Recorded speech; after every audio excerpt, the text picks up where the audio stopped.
Hemos indicado que la doctrina de la predestinación desde el punto de vista arminiano wesleyano es según la presencia de Dios. Sin embargo, se han presentado objeciones a esta doctrina. En el video anterior estuvimos viendo cuáles son estas objeciones y ahora en este video voy a indicar las respuestas que se han dado ante estas objeciones de la elección según el punto de vista de la presencia de Dios.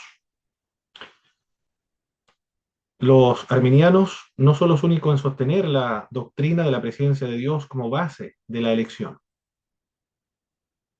Los teólogos arminianos solo representan lo que el cristianismo histórico ha enseñado a través de la historia de la Iglesia. Los primeros autores cristianos, desde el año 95 hasta el año 400 después de Jesucristo, con total unanimidad, enseñaron una eterna predeterminación divina basada en la relación. La base que Dios usó para escoger para salvación fue su presencia de la fe de cada persona. Eso es lo que la Iglesia ha enseñado en estos primeros 400 años de historia del cristianismo. Estos cristianos se opusieron vigorosamente al determinismo unilateral de la providencia estoica, gnóstica y maniquea. Los primeros cristianos enseñaron la predestinación, pero refutaron la predestinación divina unilateral de los destinos eternos de los individuos. Se puede identificar dicho determinismo unilateral en la antigua religión iraní, luego cronológicamente en los qumranitas, en el gnosticismo, en el neoplatonismo y finalmente en el maniqueísmo. El erudito Ken Wilson afirma que no conoce ningún erudito en patrística que pudiera o quisiera afirmar que tan solo un autor cristiano, Agustín, enseñara la doctrina de la predestinación incondicional. El vocablo griego conocimiento previo es prognosis. Se usa en Hechos, capítulo 2, verso 23, y también en Primera de Pedro, capítulo 1, verso 2. El conocimiento anticipado es un aspecto de la omnisciencia de Dios, evidentemente, porque Dios tiene todo conocimiento. No hay nada que Él no conozca. Para Dios no hay pasado, presente ni futuro. Para Dios toda es una actualidad viviente. El conocimiento anticipado de Dios entonces involucra su gracia y la elección, pero no anula la voluntad del hombre, porque en el siglo primero la soberanía de Dios y el libre albedrío no se ve como elementos contradictorios e incompatibles. Dios conoce anticipadamente el ejercicio de la fe que conlleva a la salvación. John Piper aseveró que el conocimiento previo equivale a elección, porque él traduce Romanos capítulo 8, verso 29. A los que antes escogió, a los que antes eligió, a estos también predestinó. Pero el preconocimiento y la preordenación no significa lo mismo. Y la segunda podría basarse en la primera y no al revés, afirma William Lane Craig.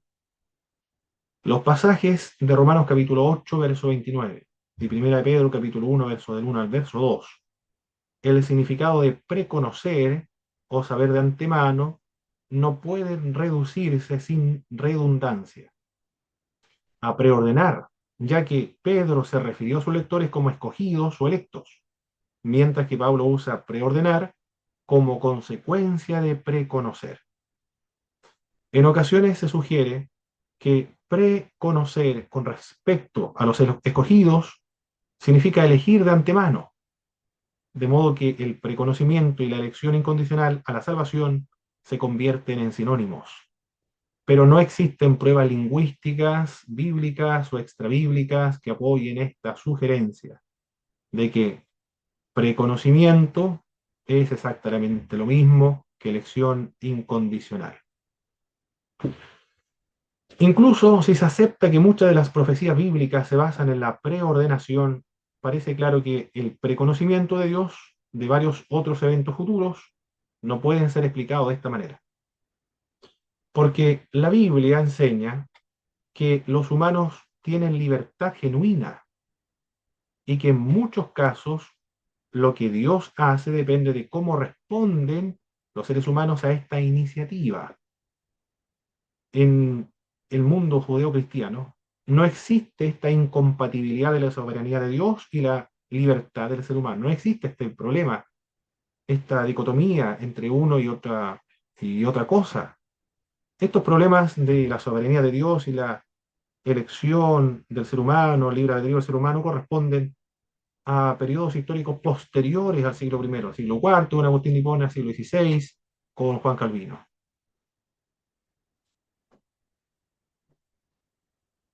Su preconocimiento, entonces, el preconocimiento de Dios del futuro, no puede basarse solo en la preordenación, ya que conoce de antemano nuestros pensamientos e intenciones, incluso nuestros actos pecaminosos. Puesto que Dios no es responsable de estas actividades humanas, del pecado de los seres humanos, se deduce entonces que no las lleva a cabo. Es el hombre el que lo lleva a cabo. Por tanto, son actos verdaderamente libres o contingentes. Es decir, pudieron haberse llevado a cabo como bien no pudieron haberse llevado a cabo. Y el preconocimiento de Dios de ello es, por lo tanto, el preconocimiento de futuras acciones libres de los seres humanos. El argumento del fatalismo teológico es simplemente falaz. Se acusa también al calvinismo, aunque no van a estar de acuerdo en los teólogos calvinistas, de que la doctrina de la predestinación incondicional de los decretos divinos es fatalismo.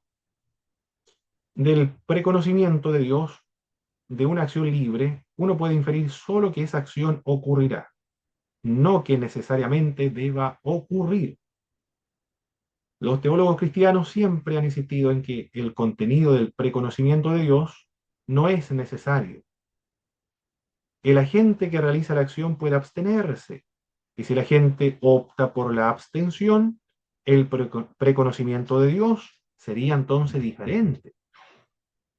Los agentes no pueden lograr que Dios conozca de antemano su acción y que ellos no la van a realizar. Pero esto no es una limitación a la libertad que ellos tienen. Son libres de actuar o de abstenerse.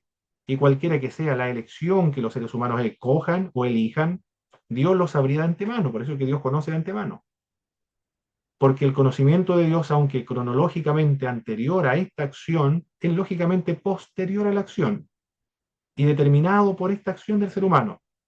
Por tanto, el preconocimiento divino y la libertad humana no se excluyen mutuamente.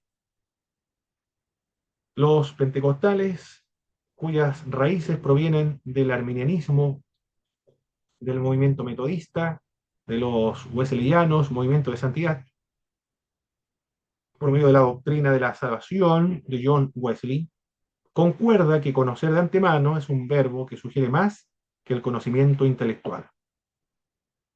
Tanto en el Antiguo como en el Nuevo Testamento, el término conocer se refiere a la intimidad de relaciones entre cónyuges.